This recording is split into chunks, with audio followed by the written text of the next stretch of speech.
Ida dan Janet sedang membuat hiasan untuk dekorasi acara pentas seni sekolah. Hiasan tersebut berupa gantungan yang berbentuk segitiga sama sisi dengan beragam ukuran yang akan ditempelkan pada langit-langit ruangan pentas seni.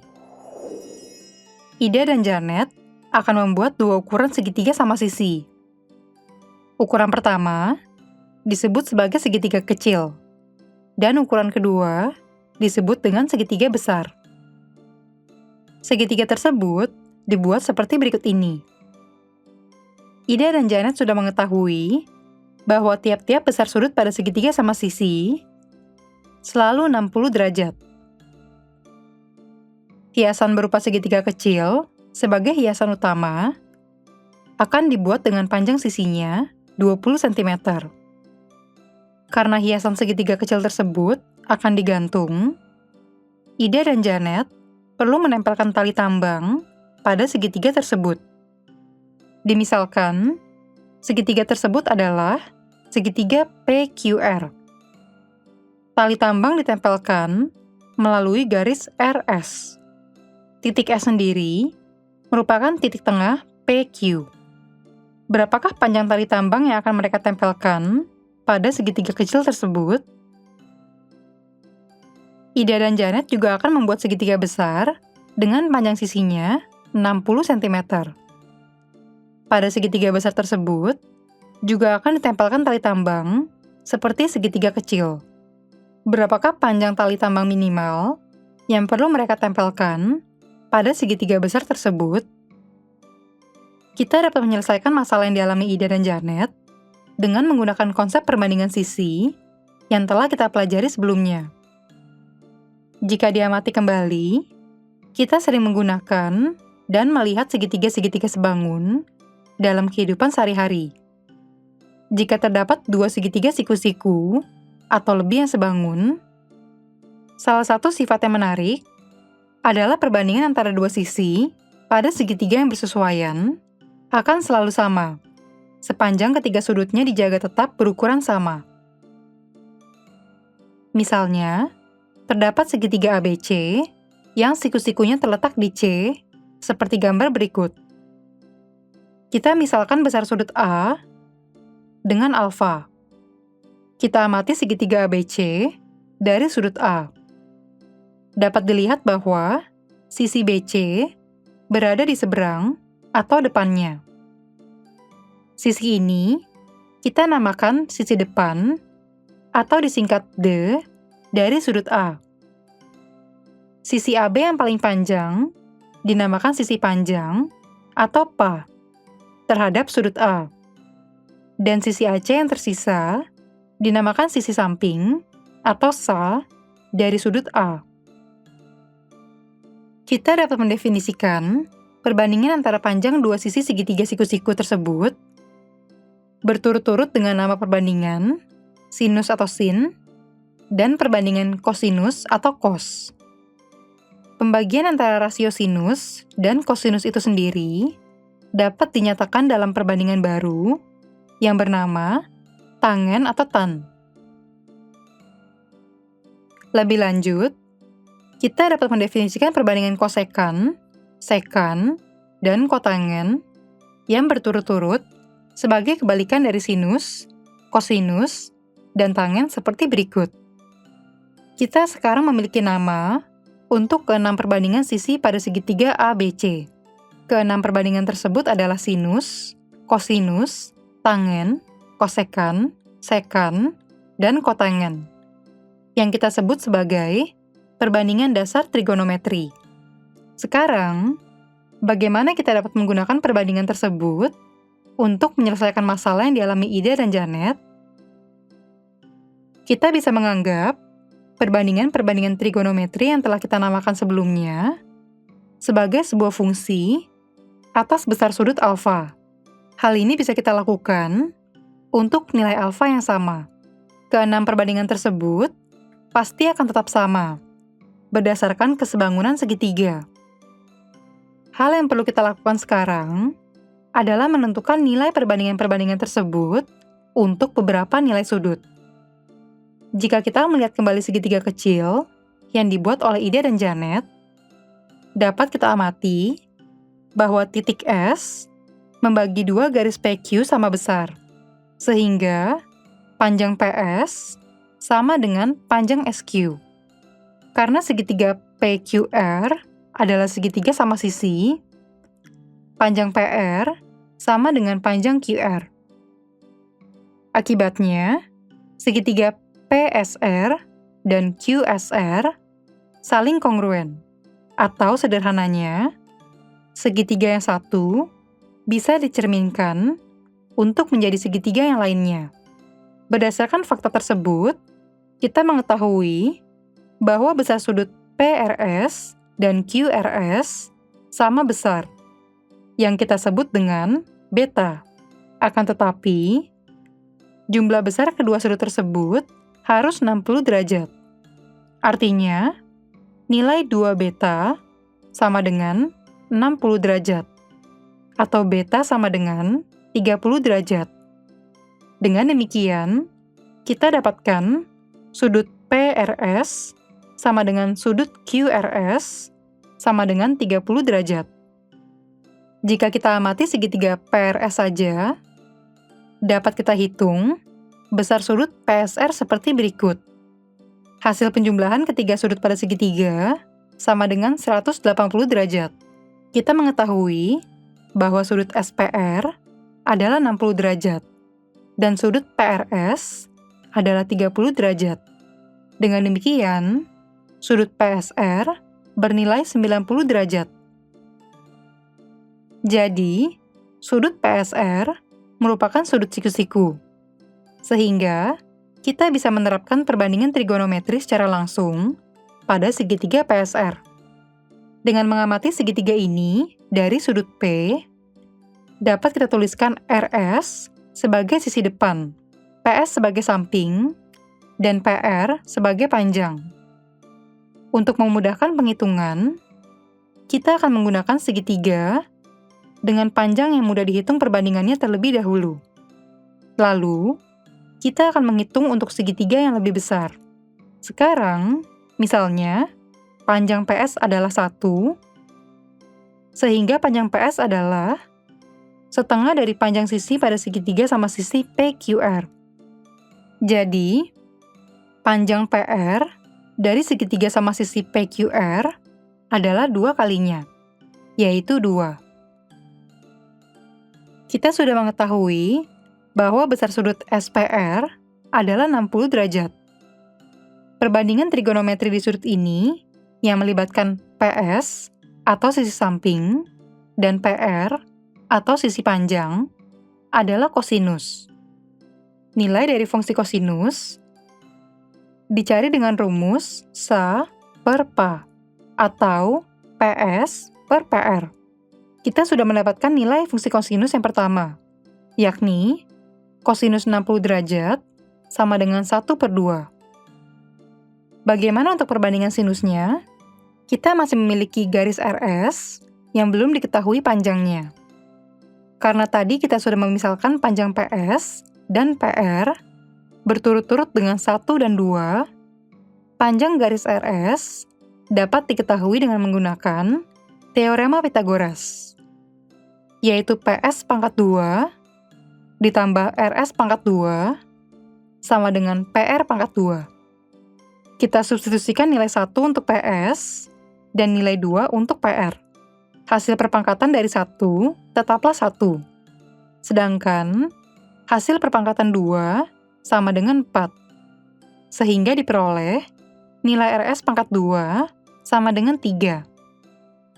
Dengan demikian, nilai RS adalah akar 3. Sekarang, berapa nilai sinusnya?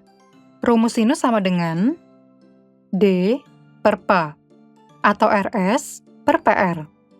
Hasilnya adalah akar 3/2 dapat disederhanakan menjadi 1/2 akar 3. Sekarang, kita memiliki nilai fungsi sinus 60 derajat sama dengan 1/2 akar 3. Dan kita dapat menggunakannya untuk menyelesaikan masalah Ida dan Janet. Untuk segitiga sama sisi, dengan panjang sisi 20 cm, dapat kita substitusikan panjang ini ke sisi PR. Nilai sinus yang telah kita temukan sebelumnya dapat digunakan untuk mencari panjang RS dengan persamaan sinus 60 derajat sama dengan RS per PR. Kita mengetahui bahwa sinus 60 derajat sama dengan 1/2 akar 3, dan PR adalah 20. Dengan demikian, RS sama dengan 20 dikali 1/2 akar 3, yang hasilnya adalah 10 akar 3. Untuk segitiga dengan panjang sisi 20 cm, panjang minimal tali yang akan mereka tempelkan adalah 10 akar 3 cm, atau sekitar 17,3 cm. Untuk menghitung panjang minimal tali tambang pada segitiga sama sisi besar dengan panjang sisi sebesar 60 cm, penghitungan yang sama dapat dilakukan dengan mengganti nilai PR menjadi 60. Dengan demikian, didapatlah hasilnya sama dengan 30 akar 3. Panjang minimal tali tambang yang akan Ida dan Janet tempelkan pada segitiga dengan sisi 60 cm adalah 30 akar 3 cm atau sekitar 52,0 cm.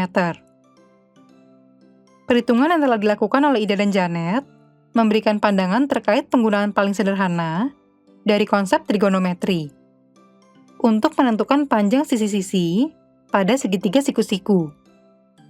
Untuk dapat memanfaatkan konsep ini dengan baik, kita perlu menemukan nilai-nilai fungsi trigonometri untuk sudut-sudut tertentu sebagai titik awal. Kita sudah menemukan bahwa sinus 60 derajat sama dengan 1/2 akar 3, dan kosinus 60 derajat sama dengan 1/2. Kita coba amati kembali segitiga PSR, tetapi kali ini dari arah sudut R. Kita juga sudah mengetahui besar sudut PRS, yaitu 30 derajat. Dari arah sudut ini, sisi PS akan menjadi depan dan SR menjadi samping, sehingga perbandingan PS dengan PR kini menjadi sinus dari sudut R. Dari pengamatan kita terhadap kosinus sudut SPR, PS per PR sama dengan 1/2. Jadi, nilai sinus 30 derajat sama dengan PS per PR atau 1/2.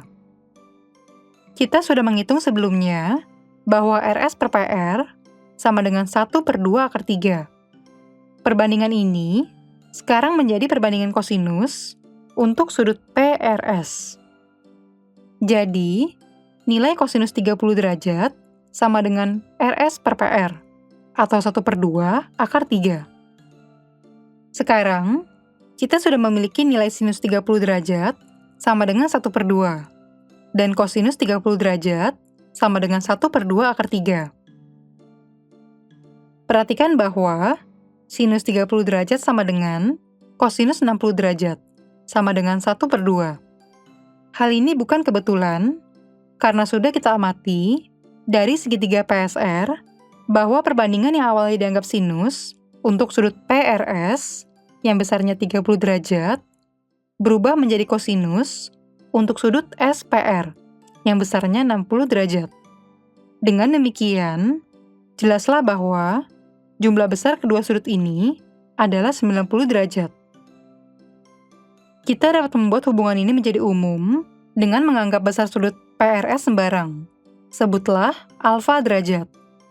Besar sudut SPR kini adalah 90 derajat dikurang alfa, dan akan tetap berlaku hubungan bahwa perbandingan sinus untuk sudut PRS akan menjadi perbandingan kosinus untuk sudut SPR. Artinya, sinus alfa sama dengan kosinus dalam kurung 90 derajat dikurang alfa untuk sembarang besar sudut alfa dalam derajat. Selain segitiga sama sisi, segitiga khusus lain yang mudah dihitung perbandingan trigonometrinya adalah segitiga sama kaki siku-siku, seperti segitiga PST pada gambar berikut, yang siku-sikunya berada di S. Karena segitiga sama kaki, besar sudut TPS dan STP haruslah sama. Sebutlah alfa derajat. Kedua sudut tersebut ditandai dengan warna merah muda pada gambar berikut. Karena jumlah sudut segitiga sama dengan 180 derajat, dan sudut PST sudah diketahui sebesar 90 derajat, sehingga didapatlah 2 alfa sama dengan 90 derajat. Selanjutnya, kita bagi kedua ruas dengan 2.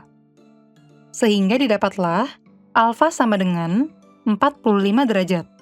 Kita dapatkan besar sudut TPS dan STP adalah 45 derajat. Panjang ST akan sama dengan panjang PS. Kita misalkan panjangnya sama dengan 1. Sekarang, kita dapat menghitung panjang PT dengan memanfaatkan teorema Pythagoras, yaitu PS pangkat 2 ditambah ST pangkat 2 ditambah PT pangkat 2. Hasil PT pangkat 2 sama dengan 2, sehingga panjang PT adalah akar 2. Sekarang, kita dapat menghitung perbandingan sinus untuk sudut TPS dengan rumus ST per PT. Sinus 45 derajat sama dengan 1 per akar 2. Kita melakukan rasionalisasi pada bentuk akarnya dengan mengalihkan akar 2 per akar 2. Sehingga didapatkan hasilnya adalah 1 per 2 akar 2. Karena panjang PS dan ST sama, kita mendapatkan perbandingan kosinus sudut ini adalah PS per PT sama dengan ST per PT. Ternyata, kosinus 45 derajat sama dengan 1 per 2 akar 2 juga. Sekarang, kita sudah memiliki nilai sinus dan kosinus untuk sudut-sudut 30, 45, dan 60 derajat. Tidak ada segitiga khusus lain yang nilai sudut dan perbandingannya mudah dihitung. Tetapi, kita masih bisa menentukan nilai sinus dan kosinus untuk sudut 0 dan 90 derajat sebagai berikut. Sekarang, amatilah sebuah segitiga ABC yang siku-sikunya terletak di C seperti berikut. Jika titik B kita dekatkan terus hingga berimpit dengan titik C, panjang BC akan memendek hingga mendekati 0. Pada saat yang sama, besar sudut BAC juga akan berkurang terus, hingga akhirnya menjadi 0 derajat. Akibatnya, perbandingan sinusnya akan menjadi 0 per AC. Kita dapatkan sinus 0 derajat sama dengan 0, karena 0 derajat sama dengan 0 radian. Nilai sinus 0 ini akan sama untuk satuan, baik derajat maupun radian. Pada kondisi ini, dapat kita lihat bahwa AB akan menjadi sama panjang dengan AC, sehingga perbandingan kosinusnya akan bernilai 1. Untuk sudut ukuran 90 derajat, sudah kita ketahui sifat sinus alfa sama dengan kosinus dalam kurung 90 derajat dikurang alfa. Sifat ini masih berlaku untuk alfa sama dengan 90 derajat, yang memberikan hasil-hasil sebagai berikut ini. Sekarang, kita memiliki nilai-nilai sinus 90 derajat sama dengan 1, dan kosinus 90 derajat sama dengan 0. Semua nilai yang telah kita tentukan sejauh ini dapat disusun dalam tabel berikut. Nilai sudutnya dalam radian juga telah ditambahkan. Kita telah menemukan nilai-nilai sinus dan kosinus pada sudut-sudut 0, 30, 45, 60, dan 90 derajat. Dengan menggunakan pembagian antar perbandingan berikut, kita juga bisa menemukan nilai-nilai tangen, sekan, kosekan, serta kotangen dari sudut-sudut tersebut. Contohnya, untuk mencari nilai tangen 60 derajat, kita cukup menghitungnya dengan cara sebagai berikut. Hasil lengkap untuk penghitungan-penghitungan lainnya dapat dilihat pada tabel berikut ini. Pada tabel ini, lambang berikut menyatakan nilai tidak terdefinisi. Hal ini dapat terjadi karena muncul pembagian dengan angka 0. Contohnya, untuk nilai tangen 90 derajat, berarti perlu kita hitung. Nilai 1/0 ini tidak terdefinisi, sehingga nilai tangen 90 derajat juga akan kita katakan tidak terdefinisi. Bagaimana menentukan nilai sinus dan kosinus untuk sudut-sudut selain angka-angka tersebut, seperti sinus 20 derajat atau kosinus 37 derajat? Nilai persisnya cenderung akan cukup rumit untuk dicari. Tetapi, beberapa fungsi yang lebih sederhana sudah ditemukan untuk menghampiri nilai-nilai tersebut. Pada pembahasan selanjutnya, kita akan membahas nilai perbandingan trigonometri untuk sudut-sudut yang lebih besar dari 90 derajat. Kita telah mempelajari 6 perbandingan dasar trigonometri. Kita juga telah mengamati segitiga sama sisi dan segitiga sama kaki siku-siku untuk mendapatkan nilai-nilai perbandingan trigonometri untuk beberapa sudut yang sederhana sebagai berikut. Nilai-nilai ini akan menjadi dasar dari penghitungan untuk nilai-nilai fungsi trigonometri untuk besar sudut lainnya, baik yang berada di antara 0 dan 90 derajat maupun yang berada di luarnya.